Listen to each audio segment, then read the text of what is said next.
Hillary Radley has had a home in Vermont for 40 years. She's recently altered her daily routine. As of July 1st, she now collects all her food scraps for composting. I can't understand why I didn't do it before, so I'm very for it. It's a simple thing to do.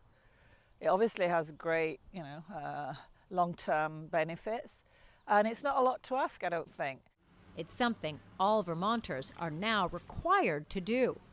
The state of Vermont, which has long supported green initiatives, recently became the first state in the nation to outlaw food scraps from being thrown into the trash. Now, businesses and households have to collect those scraps for composting. Food accounts for more than 20% of U.S. trash, making it the single largest component found in landfills. And as those food scraps rot, they release methane gas, one of the biggest contributors to climate change. Josh Kelly of the Vermont Department of Environmental Conservation says the new composting law hopes to alter people's relationship to food and make them think twice about wasting it. It is across the country the single largest thing we waste. It's estimated that 40% of food is never even eaten. It's lost from the farm all the way to the fork. Vermonters can drop off their scraps at facilities like Vermont Compost for free. The scraps are then blended with other farm materials like cow and horse manure. Then the chickens have a go at it.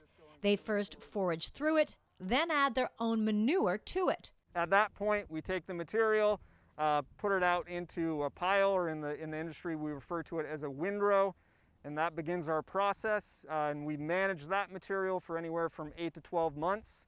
And then from there, it can go into some different blending phases, and essentially it all goes back to farms throughout the Northeast.